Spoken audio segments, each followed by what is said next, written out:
Friends, this is Syed Reshma Shareef. In this video lecture today I am going to discuss about what are all the materials, how the materials are classified, what are materials. Let us discuss in topic that is electronic devices and circuits.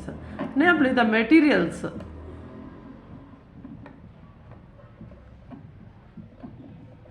Materials are classified into three types. Type 1, insulators.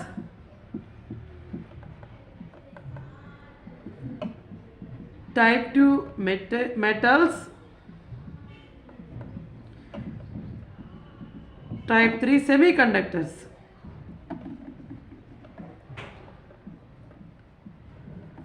Type 1, insulators. Type 2, metals. Type 3, semiconductors. Okay, let us discuss each term separately. First one is insulators.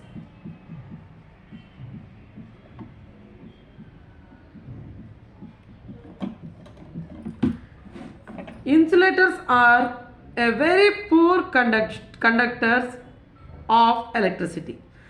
Here all these materials are classified based upon current conduction. Okay, that is how. Let us discuss. First one is of insulators. Insulators are a very poor conduction of electricity. Very poor conduction of electricity. Okay, very poor conduction of electricity, that is of insulators. It means that a very poor conduction of electricity means it cannot conduct. Okay, let us see an example. Wood,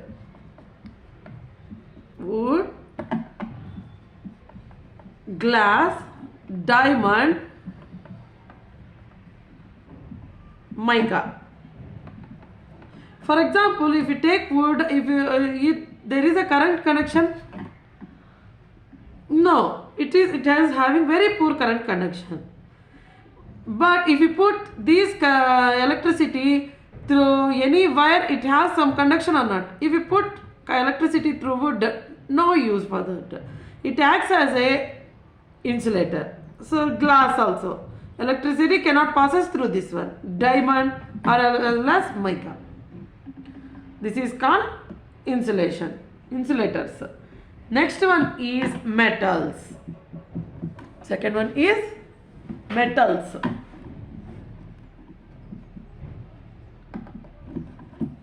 Metals, the name itself says that an excellent conduction is metals.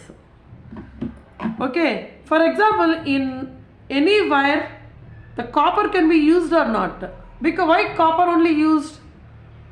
Because it is having more current conduction, that is a more excellent current conduction capacity. So that's why we are using copper and aluminiums. Okay, copper and aluminium.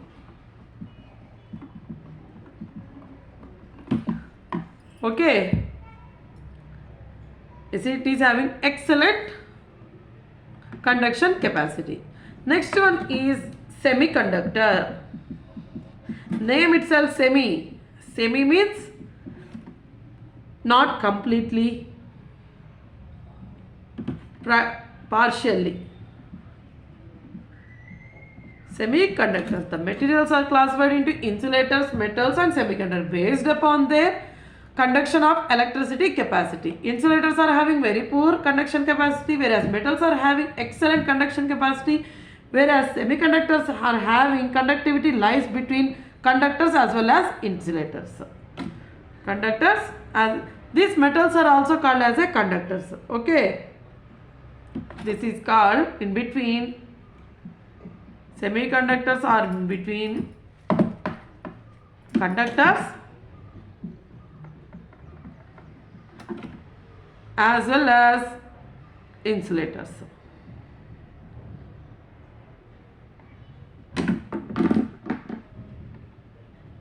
that is called semiconductors. Example for these semiconductors are silicon, germanium. Silicon as well as germanium. Okay. Next one is a structure of atoms. See here materials are classified into three types: insulators, metals, semiconductors. Insulators are very poor conduction capacity. Metals are having excellent capacity, that is also called as a conductors. Whereas semiconductors means between insulators as well as metals. Example silicon, germanium. Now our next topic is a structure of atom. A structure of atom.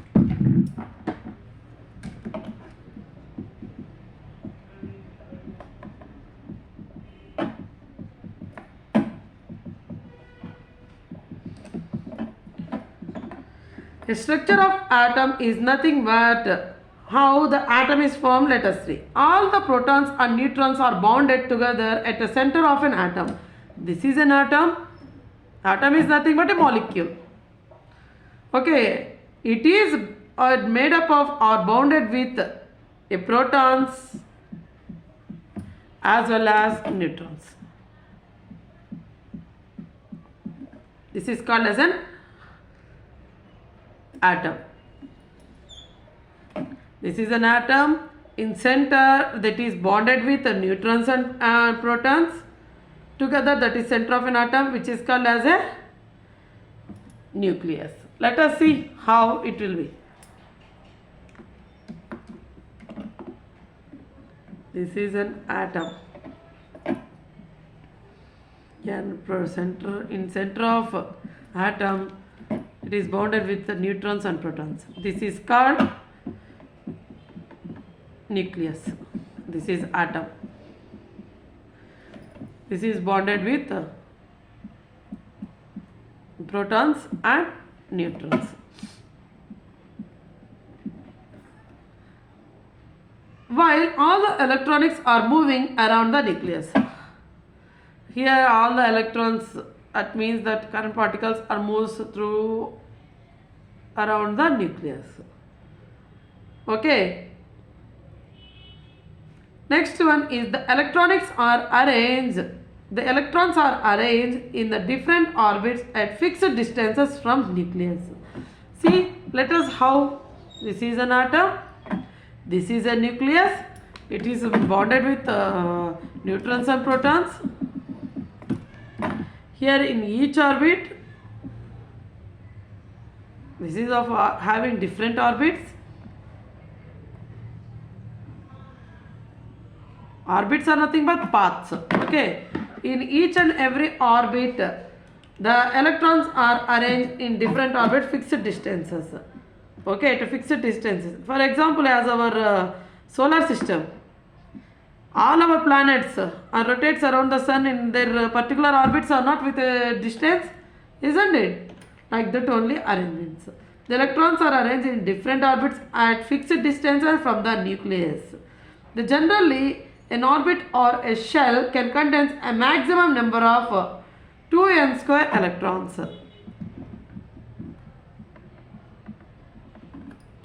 2n square electrons, where n is a number of shell.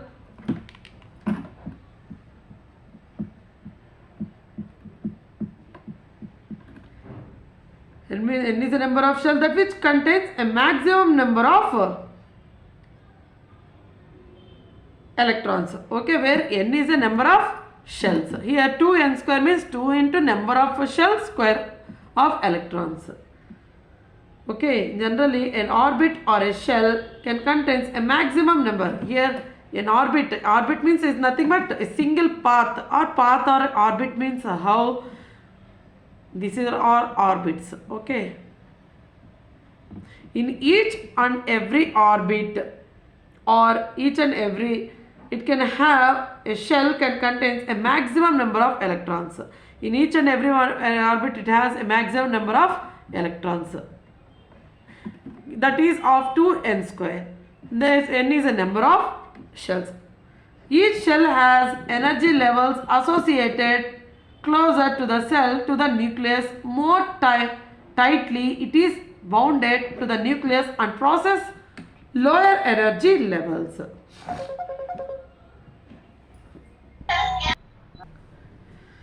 This is of nucleus, structure of an atom. The center portion is of nucleus.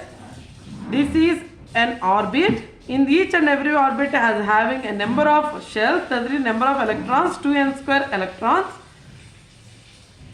Okay, closer to the shell of the nucleus, more tiny it is bonded. Closer to cell of the nucleus here, more tiny numbers of are bounded here. The outermost shell called valency shell. The outermost shell it is called as a valency shell. And the electrons in this shell are called valency electrons, and electrons in this shell are called as a valency electrons. The valency electrons are revolving in the outermost shell are said to be having a highest energy level. These are having a higher energy level. The amount of energy required to extract the valency electrons from the outer shell is very less. From here, if we extract the electrons, it requires less energy. Correct or not? All these are away from nucleus. If we want to remove this one, it is very easy or not. If we want to remove from here, it needs more energy. Okay. An electron which is not subjected to the force of attraction of nucleus, it is called as a free electrons. Here some kind of attraction will be there or not. If the electrons that are having less attraction with this nucleus are called as a free electrons. It is having less attraction force. Okay, this is responsible for such a free electrons are responsible for flow of current, which is the attraction to the nucleus is very less. Those electrons are called free electrons. This is useful for flow of current. So that's why we all discuss about the structure of atom. Okay. In next video we will discuss about energy band theory and all. Okay, this is based upon metals and all. Okay, thank you for your watching. If you have any doubts regarding this, please comment me on my comment section. Thank you.